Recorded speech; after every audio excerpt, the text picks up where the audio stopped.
This is chapter one.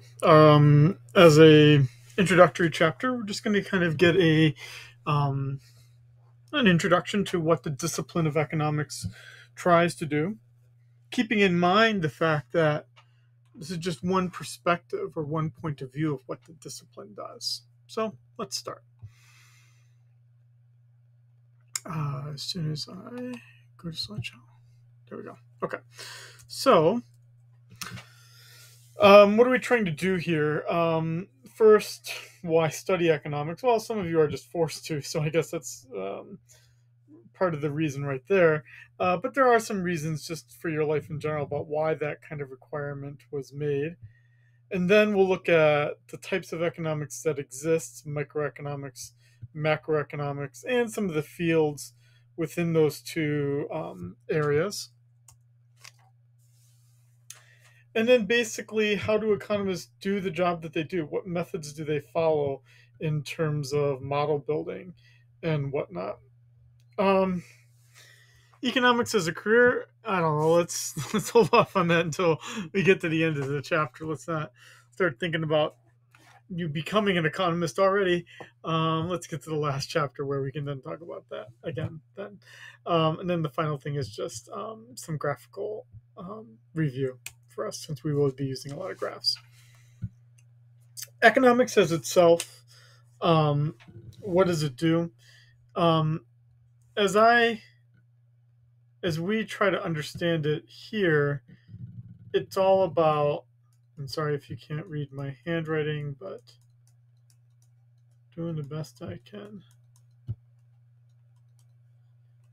Any kind of modern day economist would just think of economics as a science of scarcity. Scarcity being the key term here.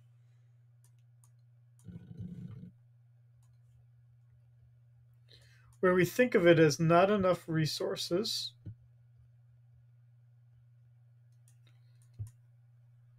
to meet needs and wants.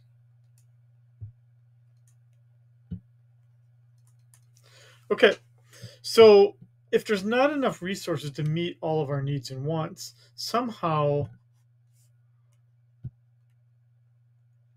we need to select.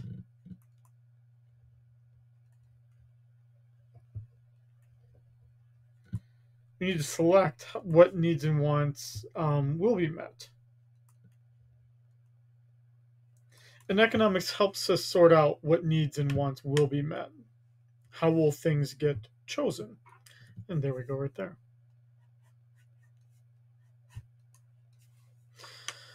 Economics typically is a social science. At many universities, it's in a college of social sciences, although sometimes just as much it's in a school of business because the primary students taking the course are business students.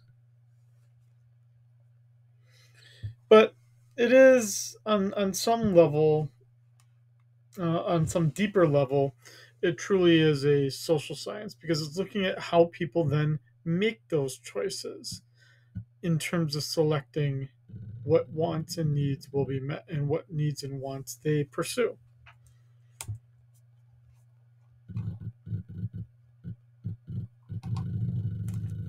So, with that in mind, there are selection here. So, let's try to get a sense of this. So, economists, when they are thinking then about those choices being made, they think about it in with three different kinds of concepts. Those concepts being opportunity cost, marginalism, and efficient markets. Let's look at the first one. So an opportunity cost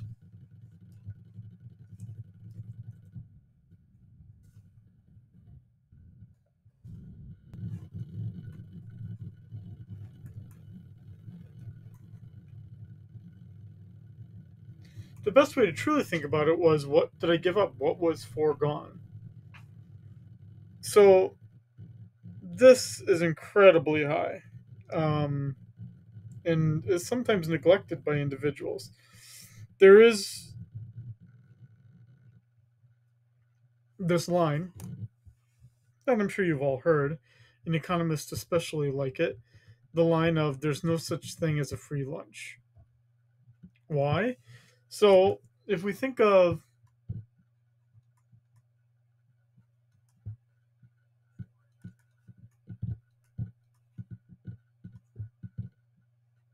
no such thing as a free lunch, that line highlights the fact that even if someone is paying for the direct cost of the meal that you're receiving, you're giving up your time, you're giving up your energy, you're depending on who the person is that's paying for the lunch, you're giving something up.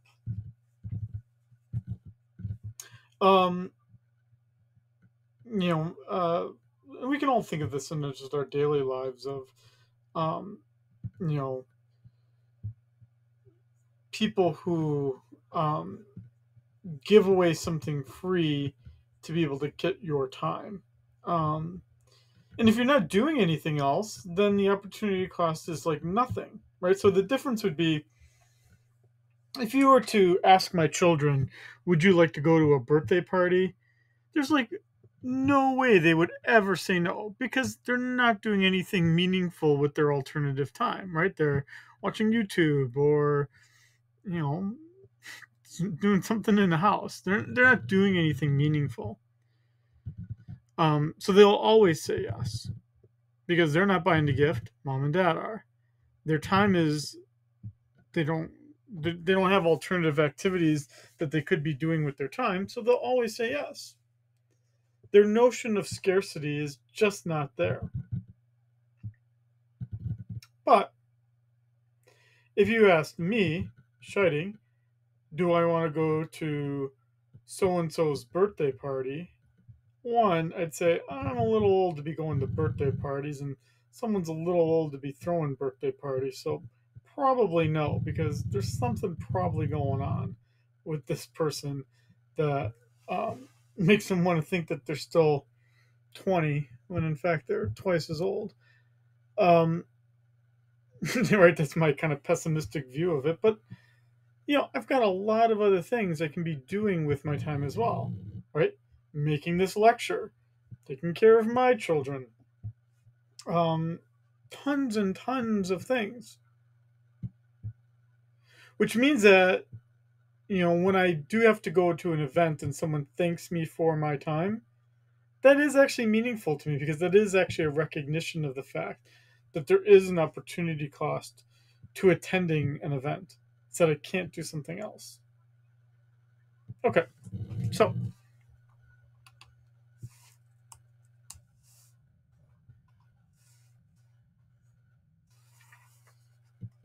um, I'm not going to look at these economics in practice. You can read them, and I don't, in terms of this example, it's not very different than what I just said, and um, I'm not dismissing it. I'm just saying I'd rather spend my lecture time on something a little bit more valuable here.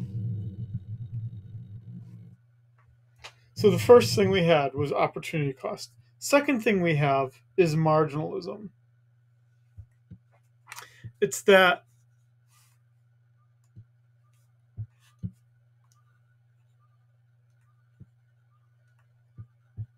when you make a choice, you ask yourself, what is the additional cost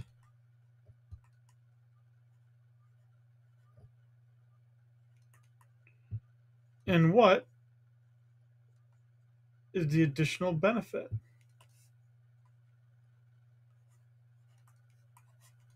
And you compare these. Sometimes this is the word additional then has a synonym of marginal.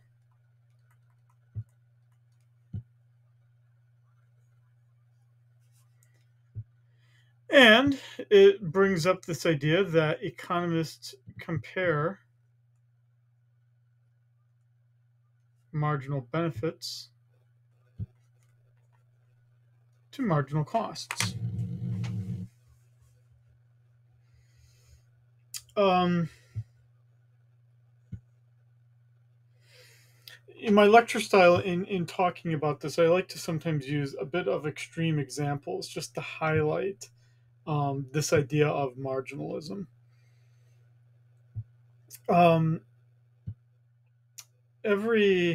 Since I was like 16, and I am now 44 years old.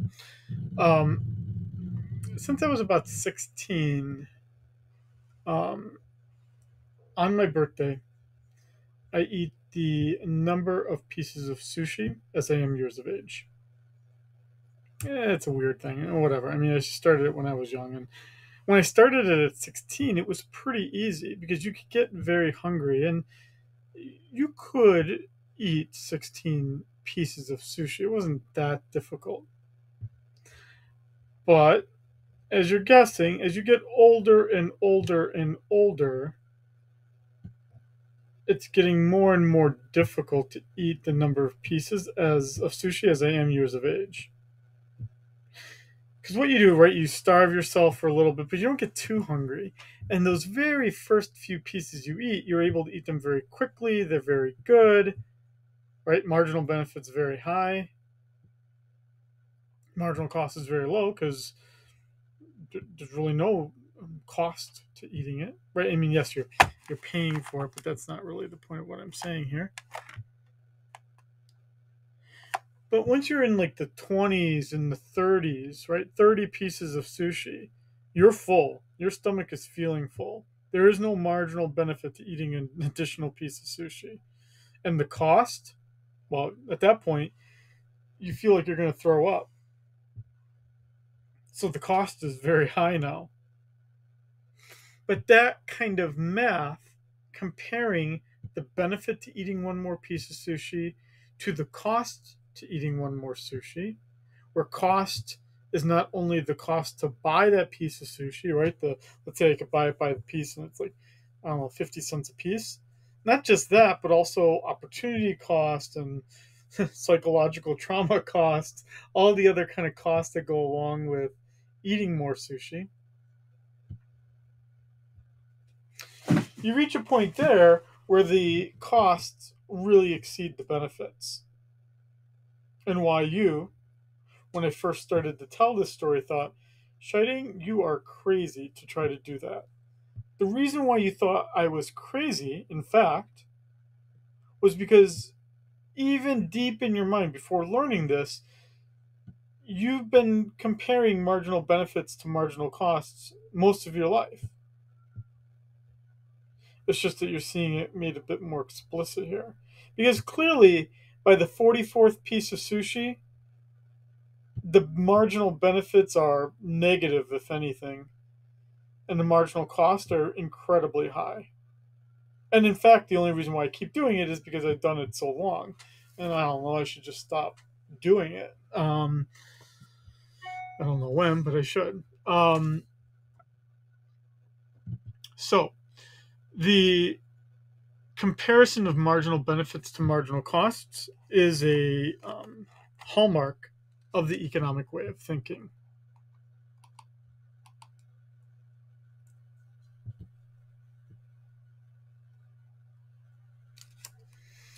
And then finally, we get my line here, but I don't know necessarily why they're putting it here. I actually would put it with opportunity cost, but whatever. Case and fair. The authors of the textbook think they're smarter than me. We also have efficient markets. I wouldn't necessarily say that's the no free lunch aspect. No free lunch, I think, really truly highlights the notion of opportunity cost, where even if someone pays for your lunch, you're still giving something up to do it.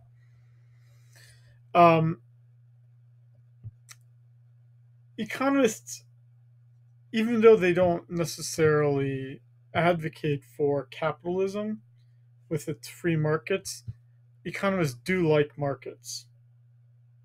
And the reason why economists like markets, and you probably saw this a little bit in the um, Heilbronner text as well when they talked about Adam Smith.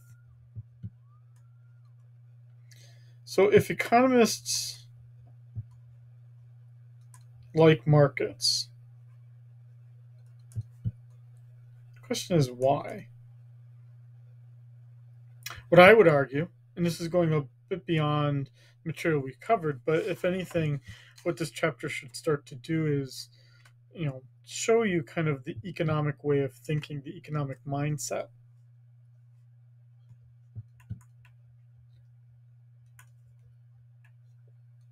In my belief, is that what's great about markets is that they give us prices, and those prices reflect the scarcity. When you remove those price signals, those pieces of information, you remove the ability of someone to make a choice. That choice, which I've now already said, um, is so important. So, um, when we, and I just, it's only because it's a story I read about today, and I was um, just thinking about it in that way. Um, is the, and again, I'm not being political. I'm not passing a point of view. I'm not asking that you advocate my point of view. I'm just trying to highlight for you how I, as an economist, look at this world around me. Um, since we are in the midst of COVID right now, and when I'm making this lecture on January the 10th, 2022, one of the things that's been recognized is that there's not enough at-home tests for COVID that are available. There's not enough. The store shelves are empty. People don't have access to them. That's a problem when you're trying to, or just from a scientific, biological, pandemic point of view, that's a problem because now you don't know who is sick, right? So you can't even practice appropriate distancing or, health habits if you don't even know if you have it and you can't get the test. Store shelves are empty. Now, what is the problem, right? Why is there not enough? Is it that the producers are not making enough? Is it that consumers are buying too much? Well, all I can say is I don't know. I don't know enough about the topic to know what the problem is. The administration um, has um, today um, has required, and I don't know all the finer details, so I may be misquoting or misciting what the policy is, but the policy is going to be that health insurance companies, if you get your health insurance from an employer, that the employer is going to have to provide up to eight, I don't know if it's eight packages of two or eight total tests, take home tests. So they'll provide reimbursement for up to eight tests, meaning that those will be free. Now, I can't deny that it's a good policy to try to get um, people to give them access to it by providing them free of charge. The only problem that I see is the way that we're going about it, because now, um, if the problem were that people, there was too much demand of the product, not enough supply. Now the problem's going to get worse because now there are people who had no funding who are now going to be getting the tests. People are going to test more regularly than they might otherwise would just because they know they've got 8 to use every month. And it could actually make a shortage problem even worse now that they're free of charge. But that becomes a problem because there's, you know, the loss of the price signal, the fact that the test cost about About $10 a piece, right? So a pack of 2 is about 20 something. Well, you take it because you take the test because you think it's worth that $10 for that assurance that I have it or I don't have it, so that you can then behave appropriately. But if people are just taking the tests, then they will tend to overconsume the product. The loss of the price signal, thus creating the bad decision making process. Now, this isn't, that's not the statement I just made is not to say that it's not a good idea to give people access to the tests. Really, it's just saying um, what tends to happen to the price signals um, when people aren't paying for the product is that the product is perceived as free and then overconsumed. We don't just see this with the COVID tests. We see this with all kinds of things where something is free and people overconsume it.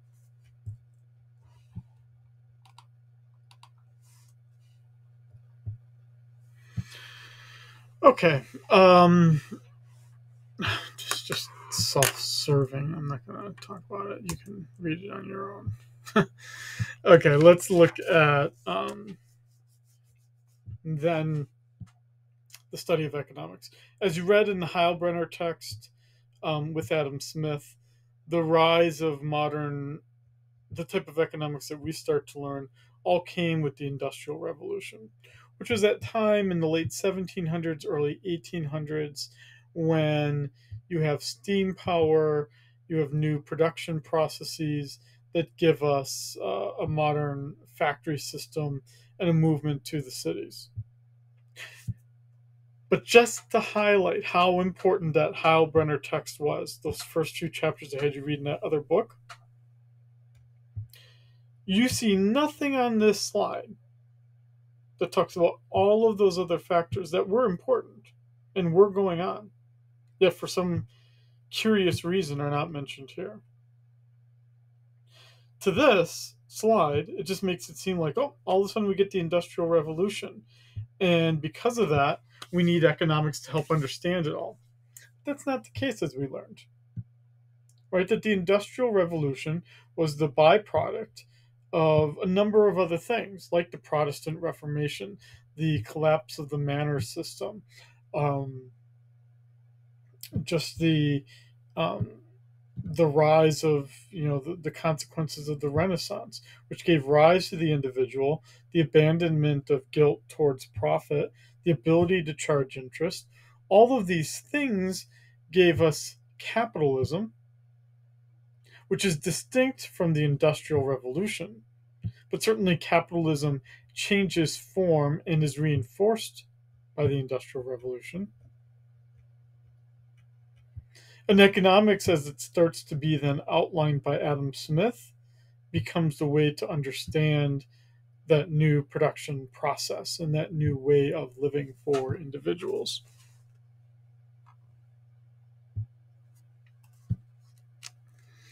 I don't know if I would waste a slide to say this. I'm not even sure that that's true.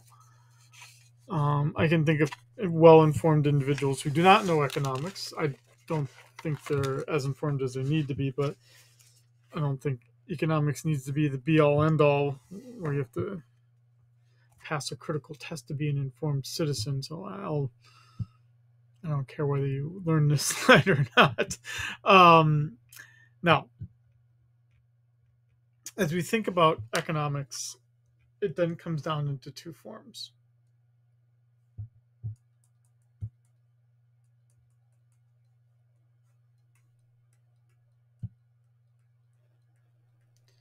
Microeconomics and macroeconomics. And here in this course, we're going to be looking at macroeconomics. In microeconomics, you're looking at how individual firms and individual households make decisions, right? So how they make their comparisons of marginal benefits to marginal costs, how they make their decisions about what to produce, how to produce it, and who to produce it for. All of those are made within a microeconomic understanding individual decisions. Macroeconomics, on the other hand, looks at overall macroeconomic conditions, production, prices, employment. Those are the big things that macroeconomists focus on. And in fact, over a third of our time in this class is going to be looking at those three things: production, prices, and employment. In the news, you hear much, much more about macroeconomics than you ever do about microeconomics.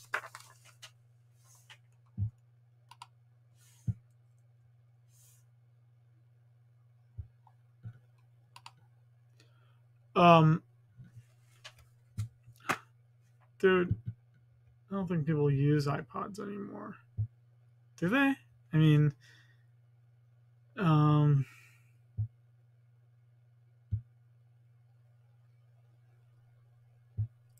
yeah, I don't think people use iPods anymore, so I'm not gonna.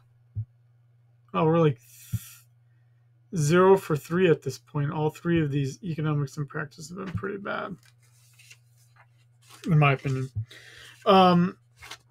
When you hear me rustling through papers here, the way that I do it is I like to print out the slides as well, so that I read through the slides and thought about what I was going to say before I started this lecture. So if I had any thoughts or anything, I'm usually just writing them on the side here. So that's all I'm just looking at as a reference for myself.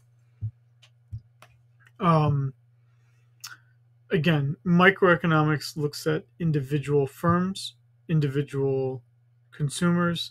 Macroeconomics looks at the collective decision of all those individuals and firms and how that affects everything, the big picture, basically. And this says nothing more than what I just said, so I'm just going to skip over it here. Now let's look at the fields. The fields of economic thought.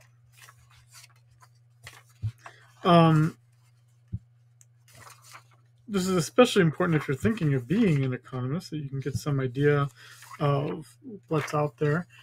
In behavioral economics, this would be an interesting field when someone has an interest in both psychology as well as economics, because then you're looking at how that psychological impulse or psychological behavior impacts the decisions we make. So as I've got this kind of research question here, a typical question for behavioral economists is, we know that they benefit. We know that they benefit when they save for retirement. Yet, when people are hired, they don't all sign up for to have money withdrawn from their paycheck to save for retirement. Why is that?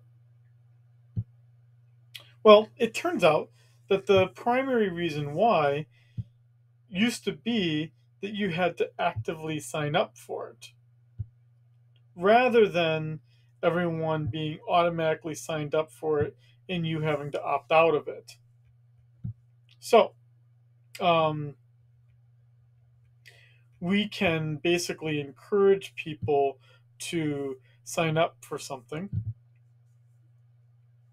or discourage people from getting out of something, if we make them jump through a hoop. And what we're trying to say here is that if we want people to save for retirement, we should create a hoop for them to have to jump through to get out of doing it. And they probably won't. So then they will end up doing the right thing for themselves. Comparative economics, the next field. To be honest, this used to be a field like when we were at war with the Soviet Union, like Cold War. This used to be a pretty important field of economic thought. I mean, I remember someone in graduate school, this being his field, Frank Bonello.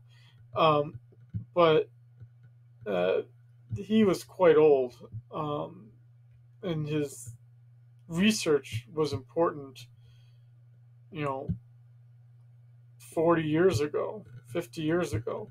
That's not to diminish his career or his contributions. It's just that market the number of societies that have not embraced a market system are very far and few between now. And you don't see a lot of command and control systems out there. Really, the only examples we have are like the lingering aspects of North Korea and maybe even a revival of China to some extent. The next field, econometrics, is a pretty popular field. If you like working with computers, if you like coding, if you like statistics, this is your field. In econometrics, we basically create statistical tests to test hypotheses and determine whether they are true or not. And these are um, this economic behavior is what we're looking at with econometrics. Economists tend to use a statistical package called Stata, um, and sort of a little bit different in that sense than other social scientists. But econometrics becomes the primary way that we think about the world statistically. Economic development, which is a little bit my field here. I've done some work in this. Um, it looks at what are the elements needed to have a country to help it grow. Um, See this question here: does increasing employment opportunities for girls in developing nations increase their educational achievements? So that's the question mark there. Well, let me expand on that a bit further. One of the exceptions to the overall poverty conditions in sub-Saharan Africa has been Ethiopia. Now, Ethiopia as a country has long had problems. Long civil wars that caused mass famine. Um, and yet, at least in recent years, more recently, not as much today, but more recently, the country did rather well economically. The question is why? What did they do? That's the economic development question. What did they do that allowed them to grow so well? It turns out that what they did, and I'm not trying to be weird here or anything by saying what this is, um, but it was um, early education of family planning for girls, or women, um, because right, if you can get um, soon to be adults who are capable of reproducing, right, capable of having children, if you can get them to start to use safe practices, to start to family plan, right, as I as a Catholic would say, right, in this case, if you can get them to think about it in those ways, and that you empower women and men um, to be responsible in that kind of way, you can then avoid children being born so early and try to increase economic wealth by allowing women to be in school longer and to get better jobs. Economic history, also a field I've done some work on. And so for economic development, my work is in Mongolia. If you type in my last name on Google and Mongolia, some of my work will show up. My work has been on in Mongolia, the higher education system and access to research publication for researchers. Economic history, again, I've done some work here as well, primarily on the on access to credit during the Civil War. But here we're talking about things like, how did the U.S. banking system change in the 19th century? How did railroads changing, the growth of the railroads, the improvement of the transportation system? Looking at history through an economic lens.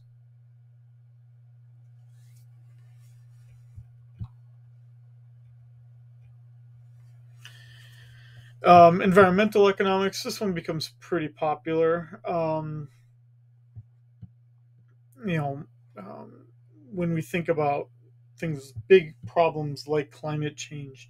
How do we make it incentivize individuals to um, not produce as much carbon?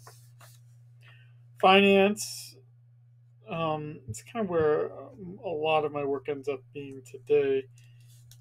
Finance is the field of economics, equity markets, bond markets, looking at how those markets are operating within society.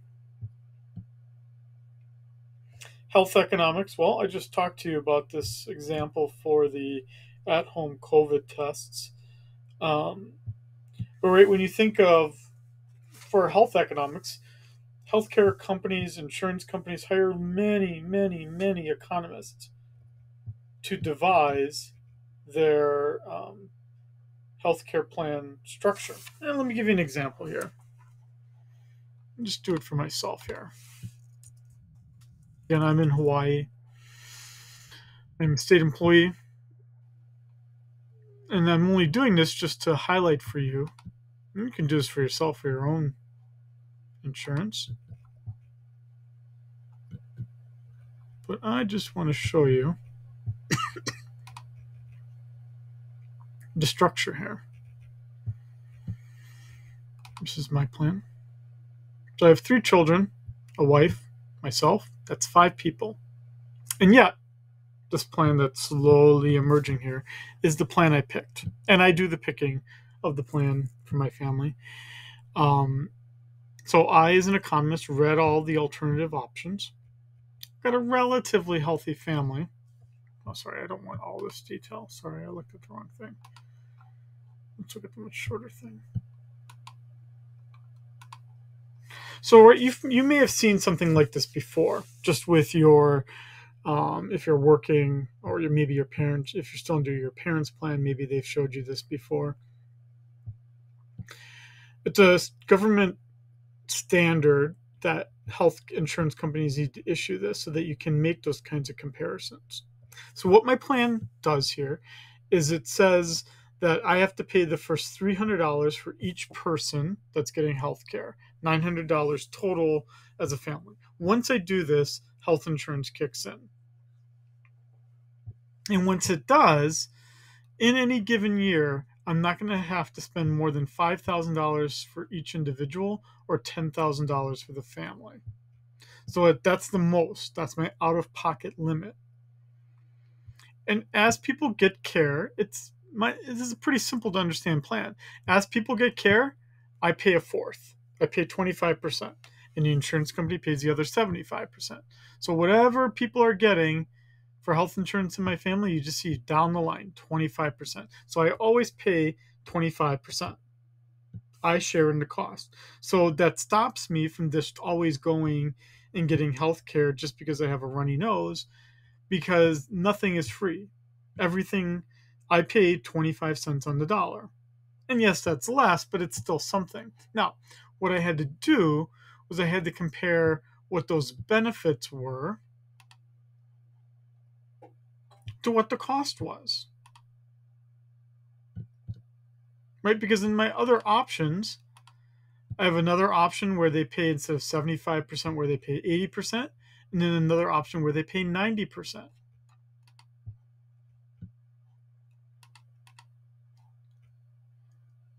And sorry, I just this might be somewhat of a useful.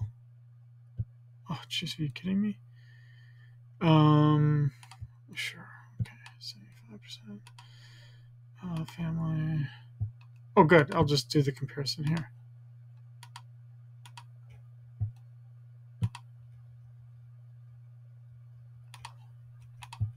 Right. So an economist probably told this this public health insurance organization to create these kinds of plans so that people could make the comparisons, make everyone in some sense an economist that can make these comparisons.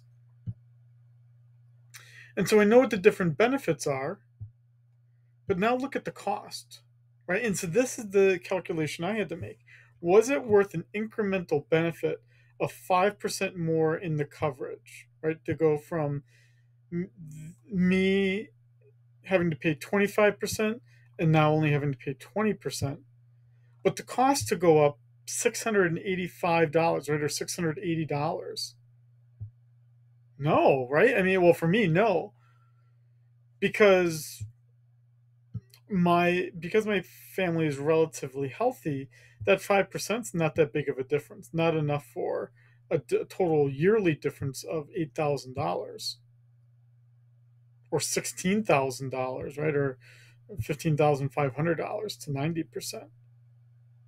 So, in some sense, the state, who's my employer, is obviously with data like this is pushing me to use the 75-25 plan, and it was successful.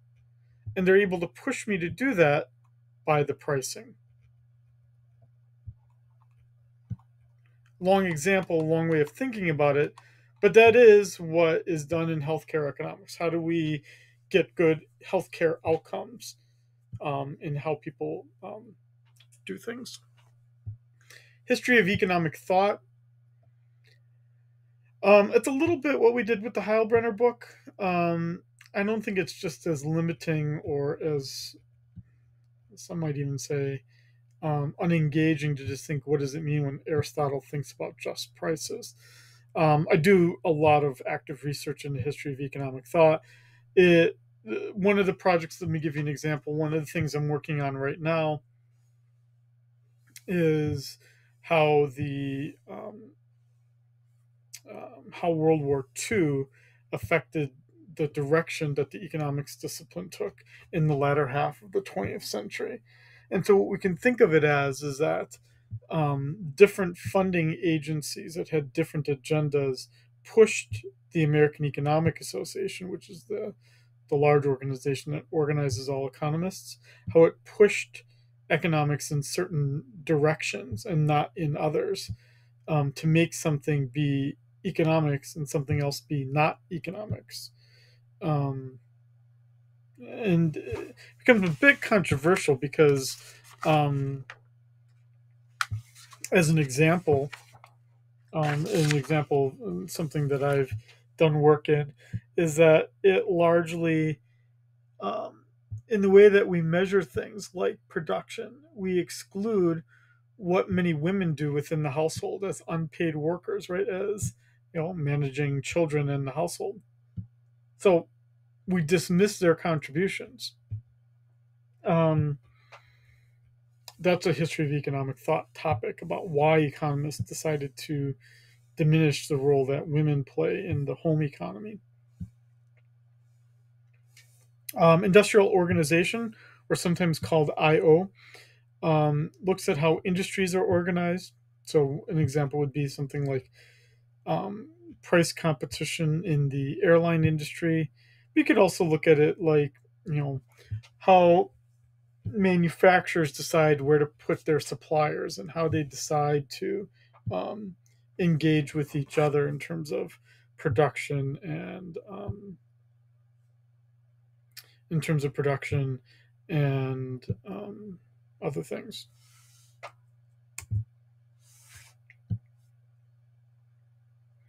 And then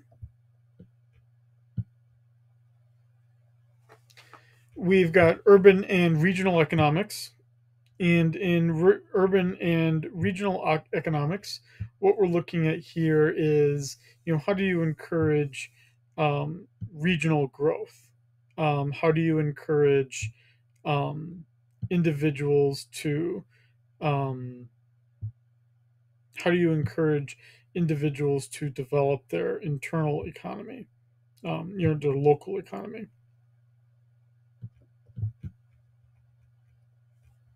Okay.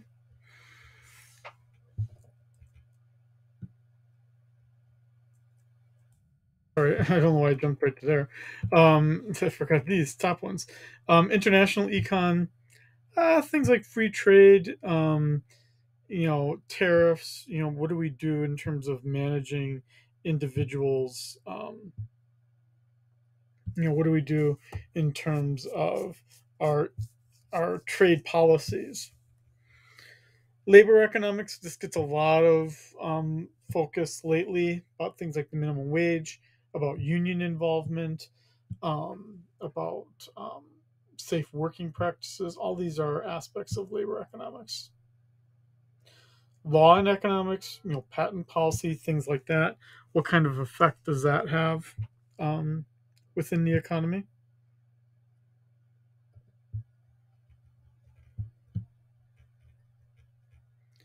And then public economics, in terms of public consumption of goods.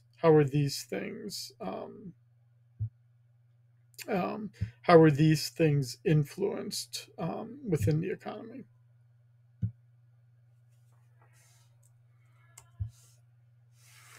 Okay, so I know I talked a bit longer about those, but what I was trying to do there was a purpose of what I was trying to do. And part of the purpose of what I was trying to do was show you that economists are interested in a lot of different things. And um, there's probably one or two of those fields that maybe you thought that there was some interest in, and that, that might encourage you to think about how economists can contribute to whatever it is that you're trying to major in, or what you're trying to understand. Now, there are two kinds of economists in this world, or you can think of economists dealing with two different kinds of questions: positive and normative. So um, most of the economists that you see on TV tend to be normative economists and not positive economists. And the reason why that is because, in the TV world, um, they want people to have opinions. As I said from the very beginning of this course, the whole point of me existing in this course as your instructor isn't for you to learn what my normative views are about what I think is good or bad, although I do have opinions. But um, that is exactly what they are, my opinions. It's my evaluation of something as good or bad and what I then think people should do. As I said with these COVID tests, I don't know if I necessarily believe it's a good idea to give everyone a free at home test, 8 at home tests, and have insurance pay for it. And my simple reason for believing that is that I think that it will make a scarce good, right? Because right now people are paying for it. It's going to make a scarce good even scarcer. Now people really won't have access to it.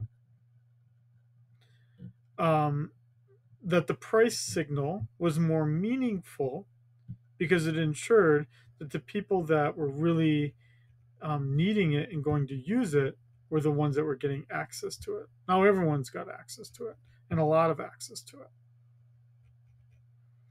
Um, Normative economists, that would be like if Friedman gives a lot of his views, like in the New York Times. Um, What's that other one? Oh, if you on Facebook, I noticed he makes a lot of like like lecture drawings.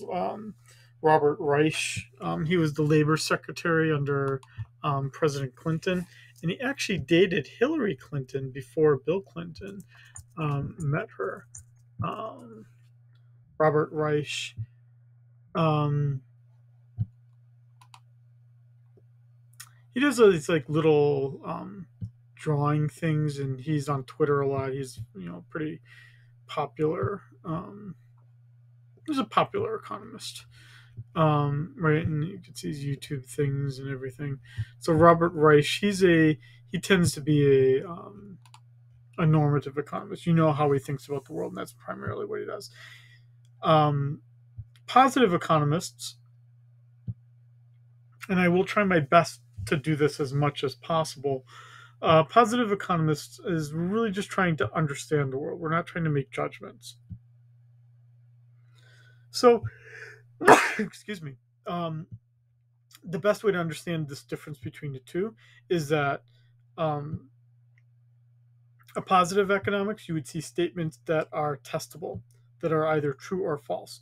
And in normative economics, they are not testable. A positive statement would be something like, it is 80 degrees outside. Well, that is either true or false. It's either 80 or it's not.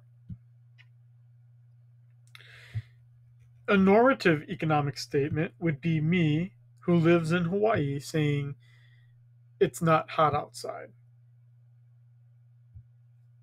That's dependent on me and my circumstances and my situation. It's not testable because saying something is hot is not, what is the definition of being hot or not? Sounds like a great song title, but it's true. Or, right, another good example of this would be saying, if someone were saying they are feeling sick, right? That's a normative statement, feeling sick. A positive statement would be saying, I tested negative or I tested positive. Binary condition, testable statement is what positive economics is all about.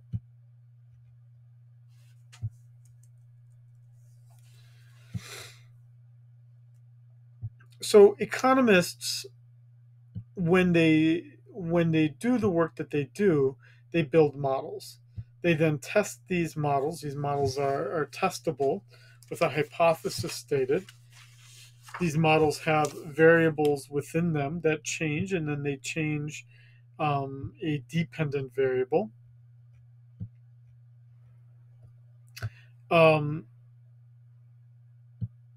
Within these models, we also tend to use Occam's razor.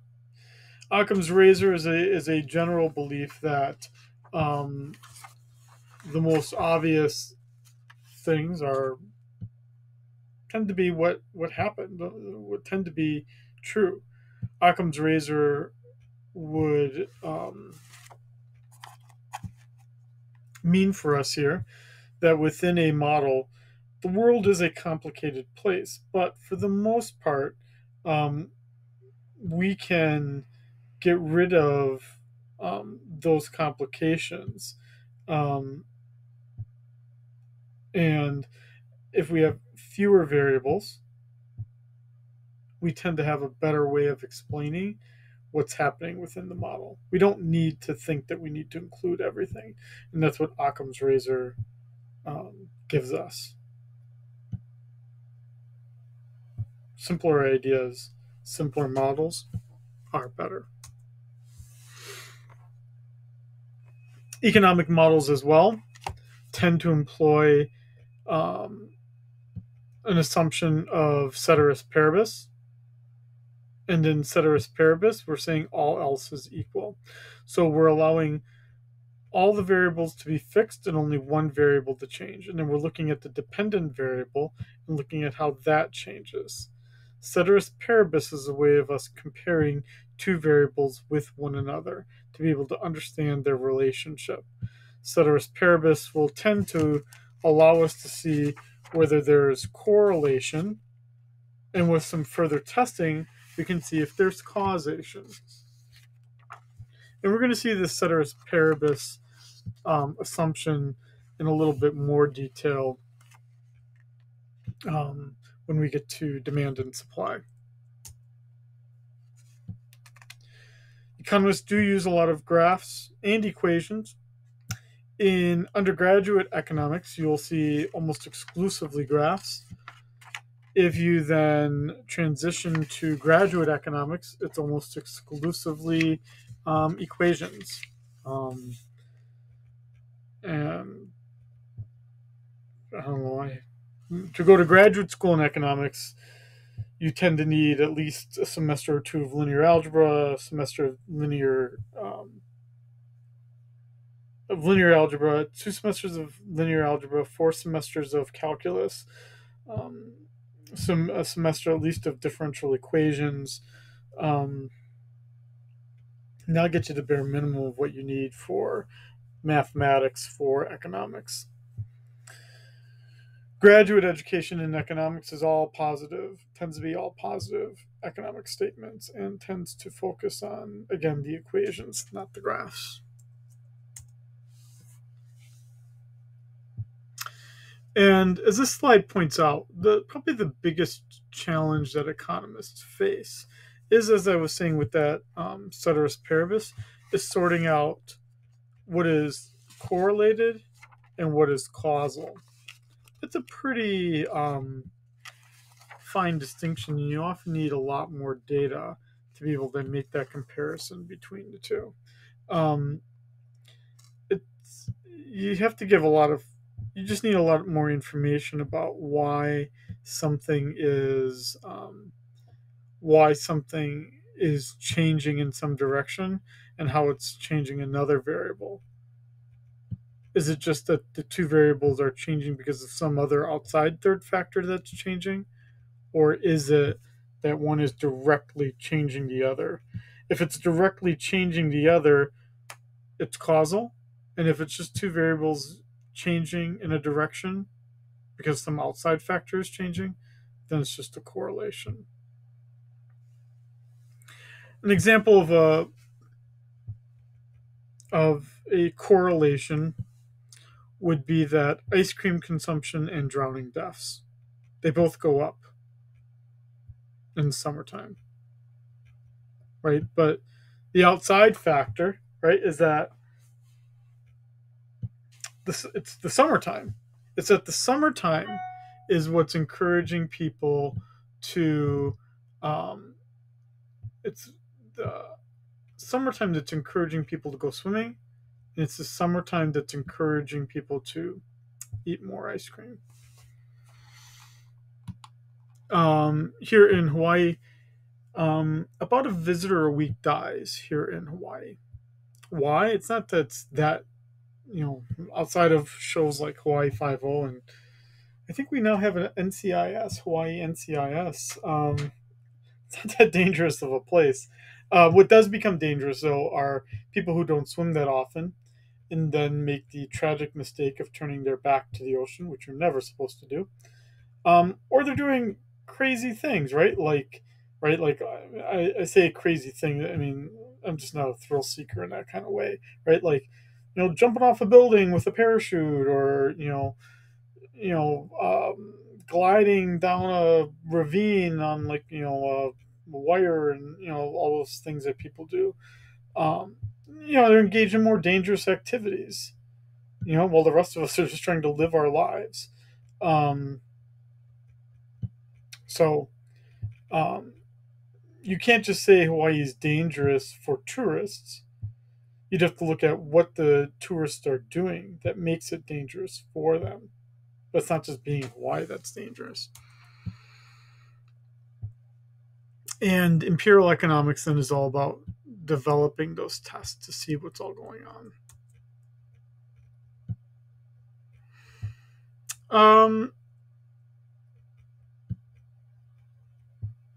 No, this is another bad one. I think it's 0 for 4. I think it's pretty bad too.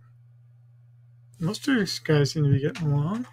Looks like they're eating some chips, looking at a TV, playing a game.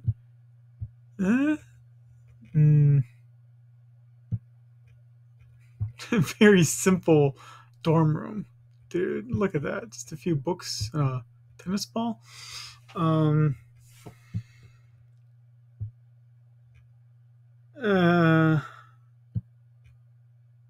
don't know. Assignments of roommates is probably a pretty dangerous process in general.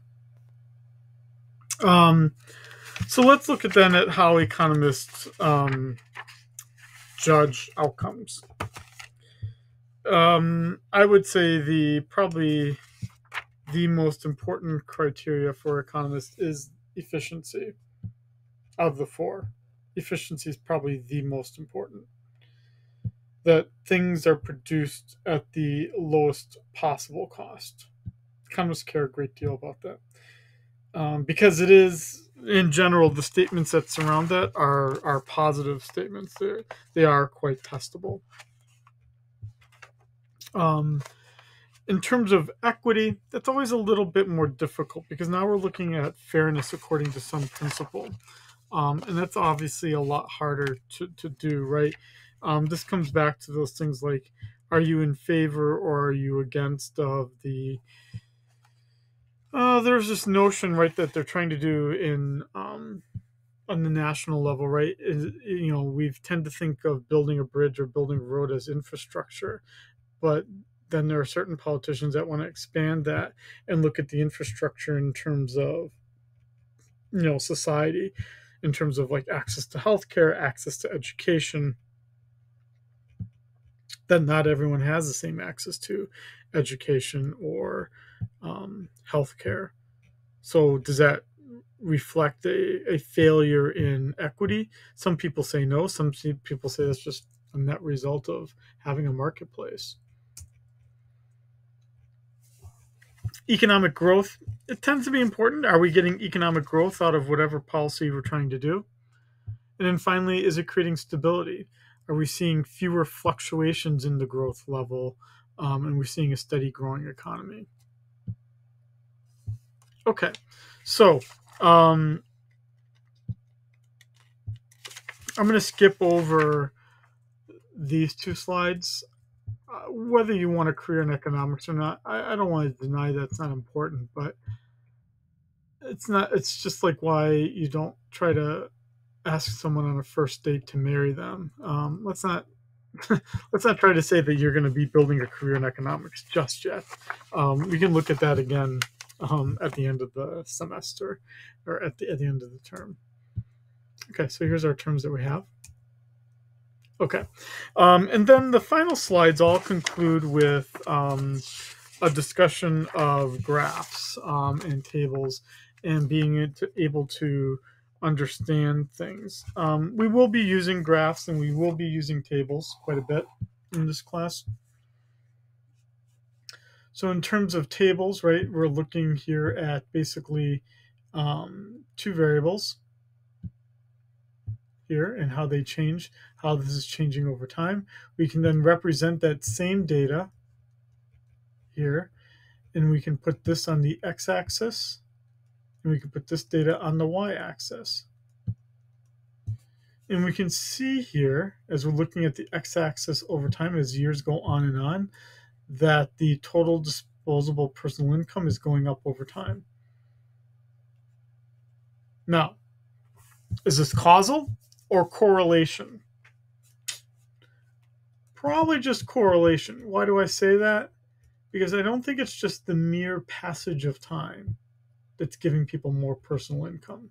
Something else is happening each and every year that's giving people more disposable personal income, such as perhaps better education,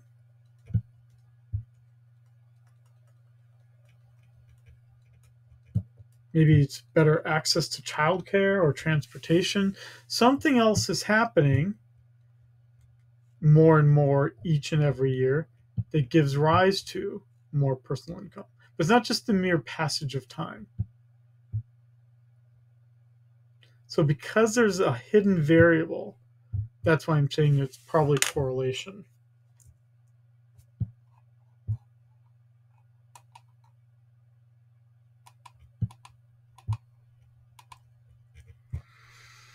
So we have our x-axis, that's our horizontal line.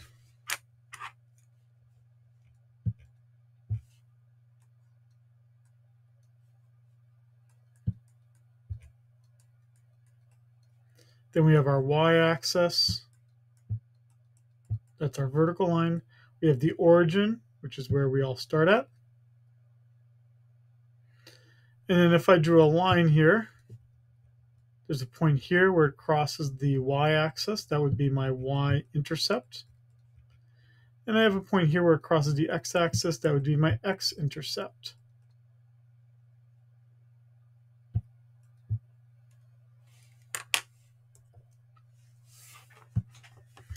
Positive relationship between two variables.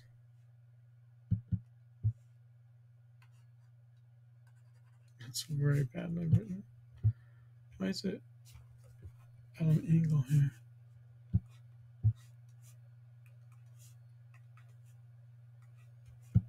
That would be a positive relationship.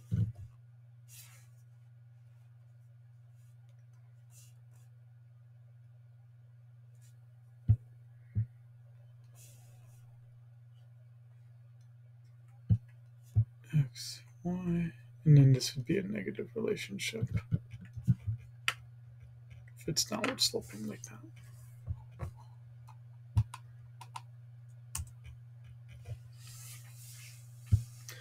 Just another table where we could try to organize everyone into quintiles, bottom fifth, second fifth, third fifth, fourth fifth, top fifth, and looking at their tax income levels and consumption levels. Again, just trying to understand the data in a different way with a table.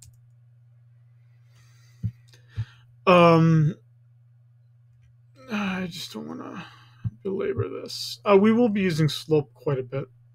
So just to remind ourselves what slope is.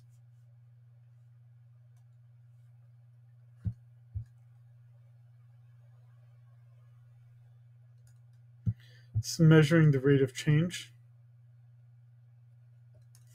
And it's using triangles to understand that is delta or change in. It's important to always be important about the sign because the sign can be positive or negative. And I'm just being consistent. There's not a reason why what's y2 or y1 or what's x2 or x1. You just have to be consistent. So if I say that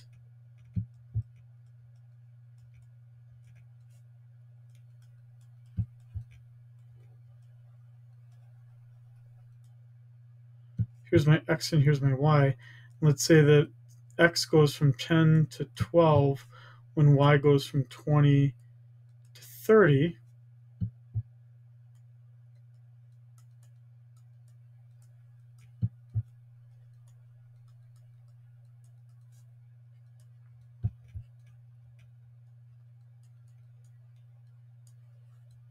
There's my slope,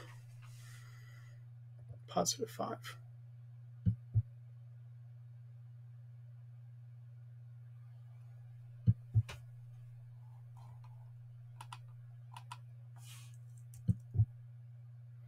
And again, there's a description of a positive slope and a negative slope, drawn much better than I drew it. And you can have the slope itself. Then we become concerned with not only is the slope positive or negative, but is it changing at a increasing rate or a decreasing rate? If you're a lover of calculus, we're talking here now about the second derivative.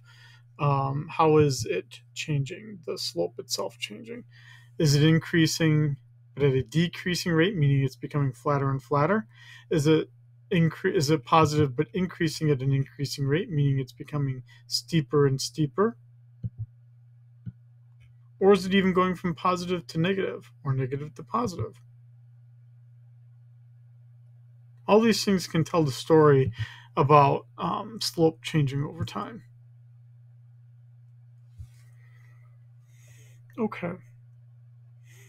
Well, that's it then for chapter 1, our first chapter in the textbook.